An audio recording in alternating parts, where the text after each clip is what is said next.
он подумался о том, чтобы найти себе спонсора, но потом он понял, что хочет быть независимым.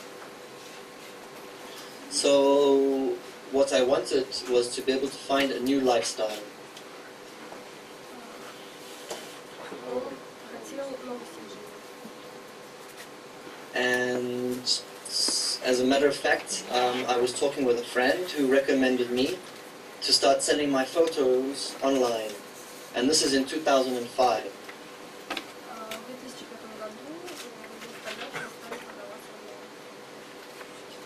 So I uploaded my first 10 photos to the stock sites.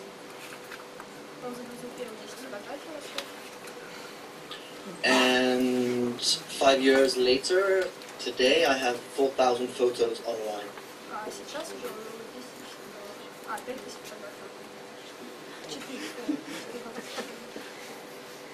So most people must be wondering, okay, he's got 4,000 photos online, how much money is he earning? Well, I started earning at the beginning $40 per month, then it went up to $500 per month, then to $1,000 per month, then $1,500, and now I'm at approximately $2,000 a month.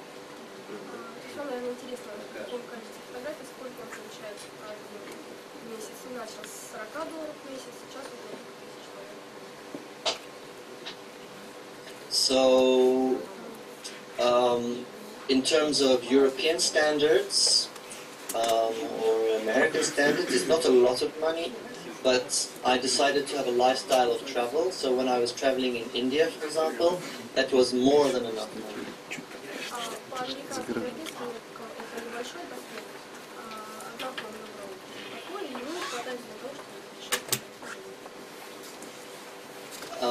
You might see on these microsites or on stock sites, there's some people that earn $10,000, $20,000 a month, but they do very commercial photography.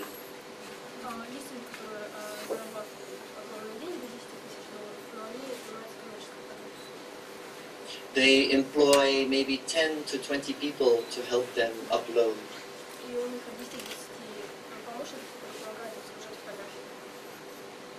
So when you do the calculation, how much money they have in their pockets per month, you have to do the calculation what is best. I'm on my own, I do my own keywording, I do my own photoshopping, I upload everything.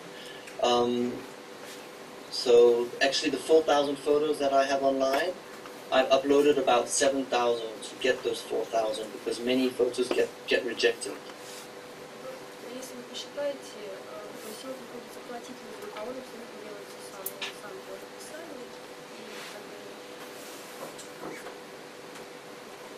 So, travel photography is a niche market, especially in microstock.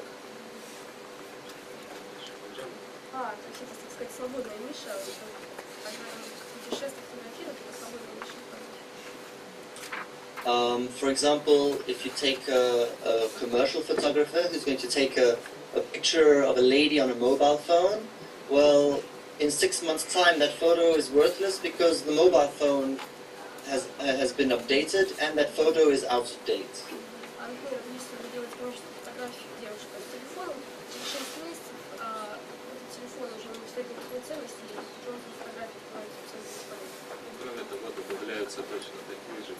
With my travel photography, it's very generic and it will sell for always. I'm selling photos that I took 4 years ago very well today because it's more generic, it's more lifestyle, so it's maybe more difficult to take the photos, there's more work in it, but the lifespan of a photo, of a travel photo, is much longer. Конечно, это довольно трудно, занимает много времени путешествий, фотографии, но тем не менее фотографии продаются всегда, даже если вы целый просто телефон. Уточняющий вопрос, можно? Тревел фотографии или стоковый? Путешествие где? Стоковый или тревел? Стоковый. Стоковый? Только Речь только о стоке. Не о географических журналах. Maybe you want to keep the picture, the photos, sorry, the questions are just for the end. I'll just finish what I have to say and then you can do some question and answer afterward.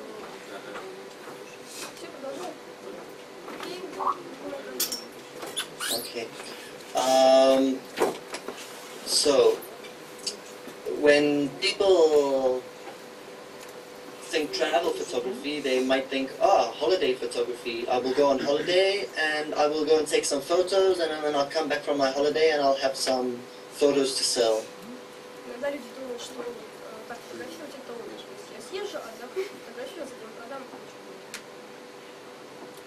Travel photography is a job. Traveling does not mean tourism. You need to get up very early in the morning to catch white light. You need to travel a lot.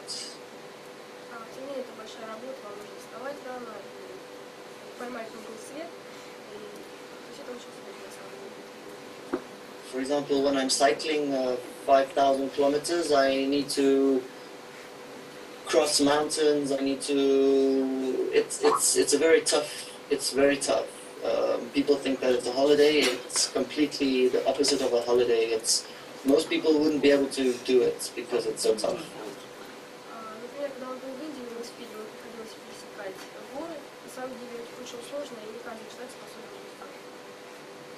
I have some photos of some volcanoes in South America, 5,000 meters up. The only thing I could do was get out the car for 10 seconds and take a few photos and get back in the car.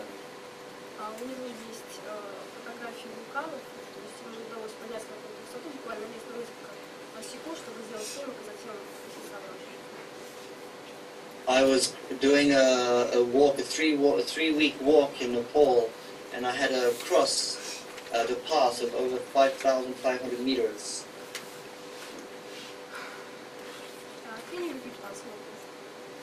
I was in Nepal, in the country Nepal, and I was walking in the mountains, and there's a pass at 5,000 meters also.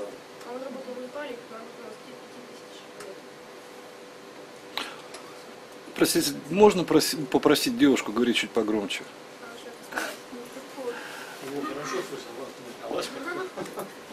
So what I'm trying to say is that travel photography is not holiday photography.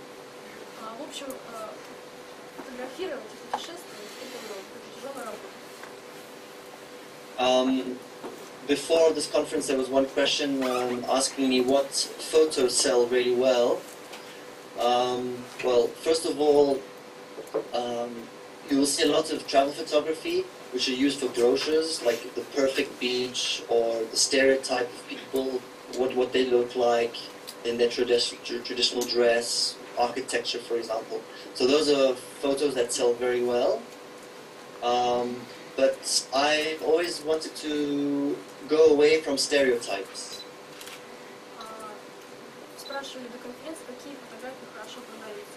Естественно, когда путешествуют фотографии, архитектуру, или, допустим, виды различных пляжей, когда все идеально.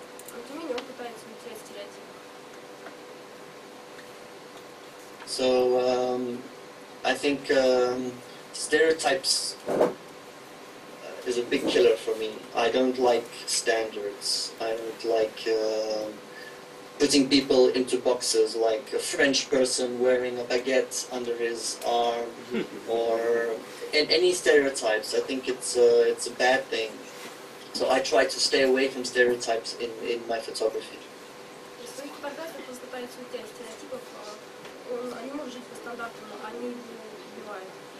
Можно уточнить, как именно? Ну, пример, как уходит от стереотипа, как? Спросить сейчас? Мне кажется, How do you avoid stereotypes? How do I avoid? It's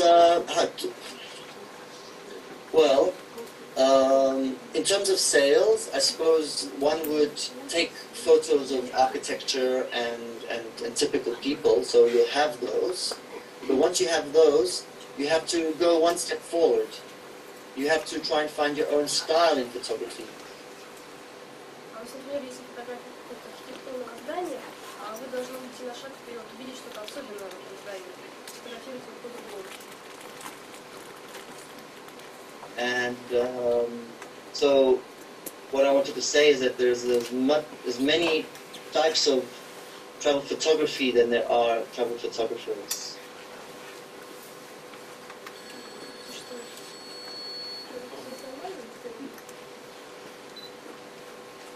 So my style is I like taking photos of people.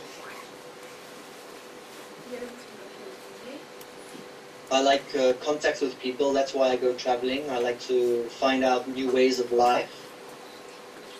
Он любит, так сказать, исследовать жизнь, он любит очень любит общение, путешествия дает ему даже много общения. For me, traveling is a way to educate myself. Также это способ самообразования. And it's a way for me to share the world with other people. А также это способ разделять мир с другими людьми. When people look at my photography, they have to learn something. Когда люди смотрят на мою фотографию, они что-то новое получают, изучают. So that's for me. It's my photography is more a lifestyle and a philosophy than a job in itself. То есть моя работа это стиль жизни, это философия, это больше, чем работа. So I now can answer some questions if you have any. Если у вас есть вопросы, я могу. У меня есть вопрос. Так. Можно если? По-английски? Hello, my name is Alexander and I want to ask you questions. For example, when you were in India and shoot some people, types of people, how you manage the problem with model release that stocks require? How you explain them to sign this paper? Thank you. Вопрос перевести, нет? Конечно, переведите. Please give me just a minute. I will translate the question to the audience. No, I understood the question. Не я understand the question. Okay. Спрашивает, как фотограф решал проблему с релизами, допустим, когда путешествовал в Индию. То есть как подписывались релизы, как он решал вопрос с релизами.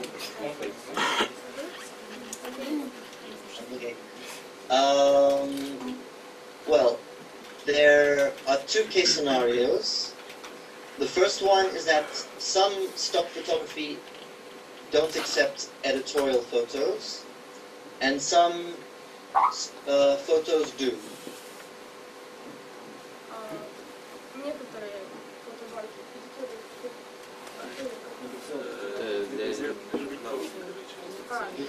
So, for example, Shutterstock and Dreamstime and Alami, they allow editorial photos. That means that the captioning has to be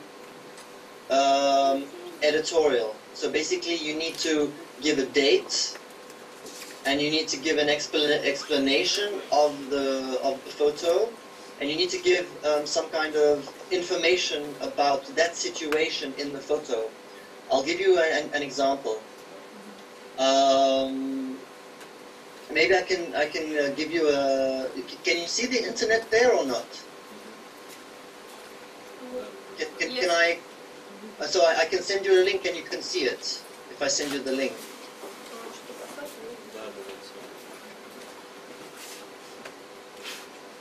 Yes or no? You can or no? Yes. Okay. Okay, so I'm going to send you a link and I will give you an example of what I mean. Сейчас он пришлет, оно посмотрим. Он говорит, аж от рисунки We have about 5 minutes left. Okay, great. I will just send you a photo now.